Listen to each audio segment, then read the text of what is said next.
பார்வையிலே உன் பார்வையிலே ஒரு வேதியியல் மாற்றத்தை நிகழ்த்திவிட்டாய். ஒளி ஒளியாய் வெட்டும் மின்னல் ஒளியாய் என் ரகசிய ஸ்தலங்களை ரசித்து விட்டாய்.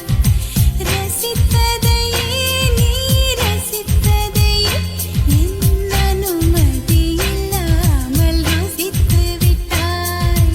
பூவென நீ இருந்தால் இளம் பெண்களை போல் வருவேன்.